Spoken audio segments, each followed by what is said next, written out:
What's up, folks? Welcome back to the channel. Boozer here. Thanks for stopping by. In today's video, we are going to go over some epic only dragon teams. I know in my previous video, we talked about epic champions that you may or may not have that can help you in this tournament, but I'm going to showcase a couple of teams for you guys so you guys can get through this tournament easily and pick up some decent rewards. Now, keep in mind, if you guys can't hit the stats for these champions, you guys can scale it down and then scale down the difficulty. It's all good. So the Dragon tournament here, if you guys did not know, it just started. It has an epic only champion restriction on it. It's only a 2-day event, so these are kind of really just quick kind of in and out kind of tournaments. You can kind of see here 2750 for a medium Immortal Soulstone. There's also going to be a 2x percentage chance for 5 and 6 star souls from these stones. So the stones have pretty good value right now for the next couple of days. There's also a Mortal Soul Stone here as well, and some Primal Quartz. So all this, if you look at this, is basically equates to energy. So about 2700, 2800 energy for the big rock or medium rock here, which is fine. Another thing to note quickly is that CBC is starting in about a day's time, and there's also a dungeon diver tournament. So if you have extra energy, don't go crazy today. Wait for the dungeon diver to drop and then spend your energy. Or if you want, that's if you want to basically double dip in dungeon diver, double dip in CBC points and all that. But if you have any reason to not want those points, then go ahead and do your energy today. Last thing to note, there is a triple speed boost in terms of the drops today. Now, that doesn't mean speed gear is going to be raining from the heavens for you guys. It effectively adds 3 of these speed icons into this batch of gear sets. So 2, 4, 6, 8, 9. So there's 9 regular gear sets. So now it becomes 3. So 3 out of 11 chance of getting speed gear. All right, with all of that out of the way, let's start with normal difficulties. So I wanted to showcase a bunch of teams here for a bunch of different difficulties so everyone can get a piece of the action here. Like I said, if the stats are too difficult, you guys can definitely scale it down. I recommend doing stage 20 if you want to be super efficient. If you can't do stage 20, 16 is fine. 24 is also pretty good in terms of efficiency. 25 is the best, I think, for CBC points. If you want to do normal difficulty, obviously hard difficulty is going to give you more CBC points. But honestly, there's so little reason to do 25 nowadays. So I usually recommend 20, 24, or hard 10, or any hard over any normal. I'm going to jump in and show you guys a 20 team first. And with all the teams I'm going to show in this video, I will show you guys the stats of every single champion at the end. If there's any presets, I will mention them during the team.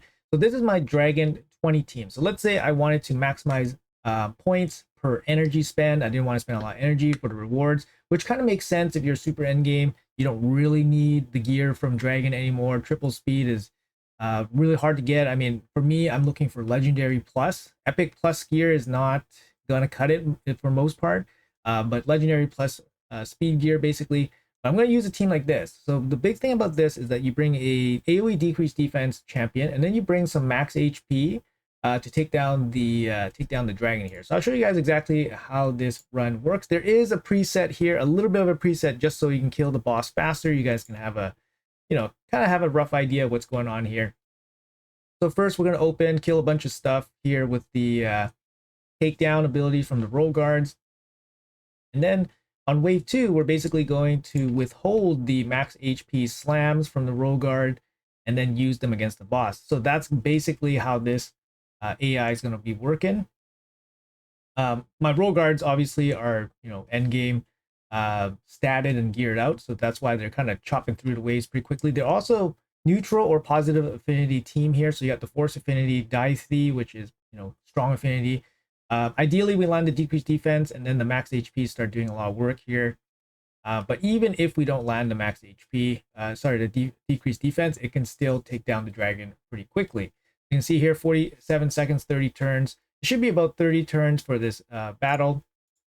Very fast. I can definitely get through the 2700 energy very quickly. Obviously, with a very short time frame event, timing is important as well. So this is for stage 20. And like I said, guys, if you guys need to scale down the stats a little bit, then definitely do so and do a lower level. All right, guys, so if you guys don't want to make a whole team and all that, you guys can definitely use some solo champions. There's going to be a couple options here for the normal difficulty. So here I'm going to use Venomage. Make sure you guys are using Epic Food as long as you guys have a solo champion. This is a good opportunity to basically, like, you can double dip with the champion training that's happening, and then triple dip with the dungeon diver, and then quad dip with CBC. So pretty advantageous situation if you have a solo champion. It's also not a turn attack dragon tournament, so solo champion makes the most sense in terms of maximizing the efficiency of your energy. Obviously, these are going to take a little bit of time, but if you have time, if you have the game running, at work or when you're in bed, then that's totally fine. You're just gonna wake up, you're gonna have a bunch of food, and you're gonna have a bunch of points. So I'm gonna quickly go over this run here. I'm not gonna make you guys sit through the whole thing, but basically Venomage is going to slowly chip through the waves and then get to the dragon, and then she will solo the dragon there. So we'll see you guys at the dragon and see how well she performs over there. What's really nice about Venomage actually is that she brings the heal reduction here, which basically shuts down the apothecary. So having the apothecary not being able to heal, it's going to speed up the run a little bit. So that's really nice to see from the Venomage. The big thing about being able to solo, for the normal difficulty at least, the stat requirements, you need about 300 accuracy and about 200 accuracy and 300 resistance. So those are kind of the stat points you kind of need. Having a quick look at my Venomage, like, I'm not in any kind of trouble at all. So you guys can check out the stats at the end of the video. Definitely scale it down for level 20. For me, it's, I have pretty much overkill stats for her, just because I use her in other content and all that stuff.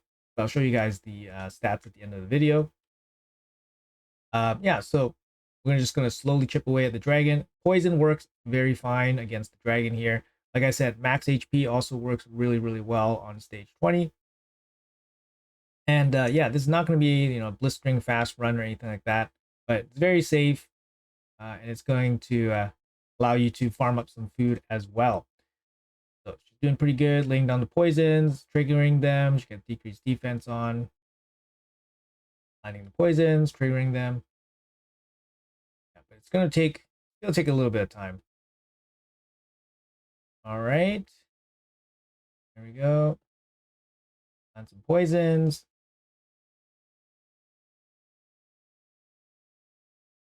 About 3 minutes, 3-minute run, 3-minute or so run.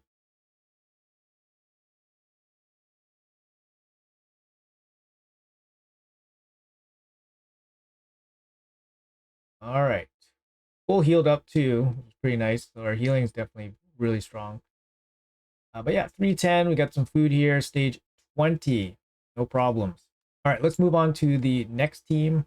All right, guys. So after talking a little bit about some normal options here, we're gonna do some end game options here for stage 10. So there's not too many champions that can actually solo the stage 10. You can definitely solo some of the lower stages like stage 4 and stage 6, especially if your stats are not fully there. Even stage 1, you can definitely solo, bring some food. It's still better than doing, for example, 25, for example. But here is a team for stage 10. Priest Ornn is actually one of the easier champions to gear up and make successful for a solo run, just because of his built-in kit, his built-in passive that keeps him, keeps him alive a little bit longer. Same situation here as Venomage. We're going to be running Epic Food along with our Priest Ornn. So let's do a run here. You guys can check out his build afterwards. Like I said, this is a pretty, end game, pretty, pretty big build, right? So it's not going to be for everybody. Not everyone's going to have it, but it's going to give you guys a little bit of options, a little bit of ideas maybe, to help you guys build out a champion for this kind of role. Like I said, stage 10, not necessary. You guys can definitely do stage 6 and 4 or 1. For example, my other account, I don't have as good gear on my Priest Ornn, and I'm just going to do stage 4. Stage 4 with 4 food, 100%, all good. So here we're doing stage 10. He is, he's pretty safe against the waves. The waves honestly are not the problem. The problem is dealing the damage to the hard dragon. The hard dragon hits super hard, and same thing with normal. It's a DPS raise. So if you guys didn't know that about dragon, you just need to kill the dragon before the dragon ramps up the damage and kills you. That's about it. So the thing with Priest Ornn is that he doesn't really deal a lot of poisons. Like he's not like Stultus where he just lands like a million poisons like back of the dragon, or even Tomb Lord. He's like Tomb Lord can land 4 poisons back. So Priest Ornn has a very low chance on his A1 to land poison, and then he has an I believe A3 that lands 2 poisons, and that's about it. I believe it's 2 poisons and a poison sensitivity, which is good. But he doesn't really land that many. So it's a little bit of a problem in terms of kill speed. So you got to make sure that he either survives long enough to finish the job or has a little bit of extra damage to finish off the boss here. You can kind of see against the waves, we literally have no issues at all. Our health is never under 50%. This is not going to be an insanely fast run. Like I said, with solo champions, these take a bit more time compared to like obviously a full team and all that. But you can see very comfortable. Let's see how he performs at the boss. We're almost done with this wave. So we'll see him finish it off, I guess. But yeah, so he's very, very good. He's very easy to build. He's one of the easiest in terms of the solo champions. It's easy to get his HP high. Like I said, his passive is really good at keeping him alive. So here we go, is encounter against the boss here. And then you guys can be the judge of how well he performs and what gear is necessary for him to perform in this way. So he's not fully resisting the poisons here, but we are out healing him pretty good right now. Let's see how well he does. As you can clearly see, like the dragon's starting to hit a little bit harder every time he does his big stun attack. Right. But we are getting some good heals in here. So, but the build is made to kind of deal with this. Here we go. Seems like we're just getting blasted every single time. We just need to survive these big blasts here. There you go. Healing. Pretty good.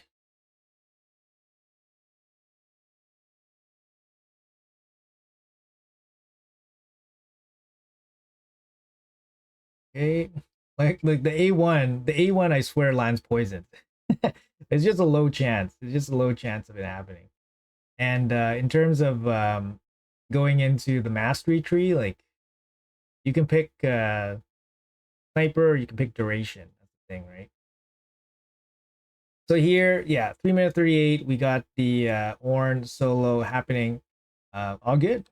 Level up some food. Stage 10. So, anyways, guys, we'll do a full team setup for stage 10, and I'll show you guys what that looks like. All right, for stage 10 hard, this is kind of the team I got. We got to bring out our seer here. It's going to be AoE decreased defense with the leech, a bunch of poisoners to finish off the boss, and that's basically it. I'm going to run the run here and show you guys exactly what we're doing. No presets or anything on this, so not really anything to really go over, but team works pretty good. Show you guys exactly what's going to happen here. Maybe Seer needed the preset on the Calmer Burn to go first. There we go.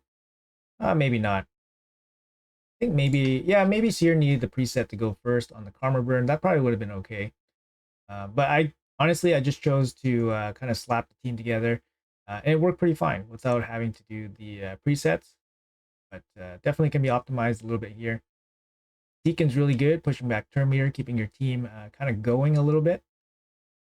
We got a bunch of poisoners. We got AoE decreased defense, and of course, that's very important. And then we got AoE decreased attack, which helps your team out. You got a little resistance on some of the members on the team, so that's why none of the debuffs are landing against us. Cardinal, a little bit annoying with the revive, just kind of slows things down a little bit, but still not too bad here. All right, let's get to the boss and see how well this team does against the boss. It should do pretty good and pretty consistent, especially with the 3 poisoners. So got the decreased defense down. In this case, we kind of want Seer to help out just for some damage. In other teams for hard 10, you kind of want her to die right away because she kind of slows things down. But a little bit of damage from her, definitely useful. Got lots of poisons out. Got the leech out, which is kind of nice, helpful as well. Meter stuff from Deacon. We're at minute 40 right now. Poisons everywhere. We got some continuous heals from Eurogrim. There we go. A1 from KO, triggering the poisons. Really nice. Lots of poisons landing. Everybody landing, poisons, triggering, doing damage, keeping everybody alive. The team works pretty good. So Eurogrim's pretty good. You got the continuous heals, got the cleanse, got the big heal.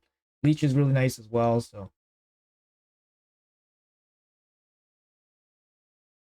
definitely can be optimized, but a team like this should work pretty good. Consistent and lower gear requirements, to be honest. So there you go. Just about 2 minutes 30 seconds. Full team. Definitely can be faster. Probably bring it down to like 2 minutes or so. But yeah, so there you go. Team like this. You could probably bring in maybe somebody like Nia. Nia would be somebody that I was thinking about bringing in for the reset a little bit. But I'll show you guys the the champions that I use. So my seer here, obviously very strong, good enough to kill the waves if needed, but she wasn't really super necessary, to be honest. Like her damage is capped against the boss and all that. Not super necessary to be this strong, but she needs to be in line like speed wise with the rest of your team. Dark Kale. This Dark Kale is strong enough to solo basically all all normal difficulty as well as some hard difficulty. What you're looking for hard for a solo champion is about low 400 resistance and low 300 accuracy and shoot for about 250 speed. As high HP and defense as you can. Immortal regen ideally so you can get more healing out. So nothing crazy from him. Just, these are general solo masteries. You want Oppressor. You want all the healing stuff. You want the turn meter stuff. You need Spirit Haste because then you're farming food. So then he gets a little faster. That's helpful for him. Again, these are general solo masteries. Here is the Venom Mage that I use unchanged in everything. A little bit low on the resistance, but this one was able to handle Dungeon 20 without too many issues. Solo, a bit lower speed, HP, defense. In terms of, I did take Phantom Touch to speed up the damage against the boss. Maybe that's not necessary. You could also go with Emergency Heal if you have Blood Shield accessory. That could be useful for you guys if you guys are going for solo builds, just lacking survivability. No masteries on her. If she had mastery, she could probably do, like hard 4 maybe with these stats. She had masteries, but no masteries here. Deacon Armstrong, just fast, just faster than the rest of your team. 300 accuracy, you got War Master. 300 accuracy is all you need. I got overkill accuracy. Here's my Eurogrim, that, just in regen gear. It's got enough accuracy to land her stuff. Got same masteries as KO, got the Oppressor mastery. Chainbreaker, I don't know why. There's a chance to remove the stun and stuff. All right, guys, so this is my Priest Ornn. I'm actually really happy and, really, satisfied that we actually got this to work solo on hard 10. So my build is pretty end game. Obviously, I got a +4 Ornn, so he's getting all the stats from the empowerments. He's also 5-star blessed, right? So but I think for any end game or very late game player to have been playing for a long time, he probably would have amassed enough to at least give him a little bit of a stat boost from a small blessing or an extra empowerment. Let's go over his total stats here. So he's getting the full benefit from the empowerments. He's getting the faction guardians, of course, and then the 5-star blessing. So a lot of extra stats here, right? Definitely helps. So you can check out his total stats here: 100k HP, 4.2k defense. Like I said, over 250 speed is ideal. And then 474 resistance and 373 accuracy. Those are the stats from his gear. Immortal regen, very much needed just to handle the damage from the boss since he's doing a solo build. Now, this is a pretty serious build going on here. We do have some extra accuracy from the pinpoint set, which helps, and speed as well. The big thing that I think made this build work is this relic, the golden elixir. Now, I only used it just basically for the extra healing that happens when his HP drops below 50. So his HP is going to basically yo-yo around level 50% quite a bit, because he has the Immortal and the regeneration set, bringing his HP up, and then he will have his HP going down, and then the elixir will bring his HP up as well. So his HP kind of yo-yos a little bit, especially near the end. But this gives him enough time to land his poisons and do the business. We do have a couple gemstones in the relic as well, basically for turn meter stuff, and then this is a little bit of increasing for defense, which helps, of course, mitigate some of the damage. Phantom touch here again, just to help with a bit of damage for the boss. Again, you can definitely use emergency heal with the shield accessory if you have that, or if you lack survivability stats. Mastery, same masteries that I was using for most of the solo champions. You want the oppressor. If you're super stacked in terms of speed and all that, no trouble surviving, you can definitely go down to War Master to speed up the boss killing speed. But yeah, so this is my Priest Orin. He's very, very strong. And yeah, he's can solo hard 10. So that's pretty much what I'm going to be doing for this event. It's just soloing hard 10 with my Priest Orin. Takes about 3.5 minutes. It's not fast or anything like that, but pretty consistent, pretty good so far. After that, we did use a full epic team to blow up dungeon 20. So here's my Dicey. He is in savage gear, so he hits pretty hard. Does have accuracy to land the AoE decreased defense as well. Again, not a very easy build for most people to to make, but you get the idea what you need to destroy dungeon 20. You got the max HP guys. Don't need accuracy on him, just focus on the crit damage, a little bit of speed.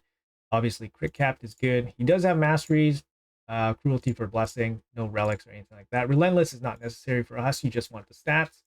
After that, we have the roll guards. So the roll guards, again, same thing. You just want the stats on them. Ideally, above 200 speed, 200, 220 speed, maybe for dungeon 20. Ideally, don't really need accuracy on them, and definitely don't need this much accuracy on them. 200 accuracy for level 20 is perfectly fine. You want max crit damage and then good crit rate, 100% crit rate on your roll guards, just so they can slam. War Master to deal extra damage against bosses is ideal for a dragon as well.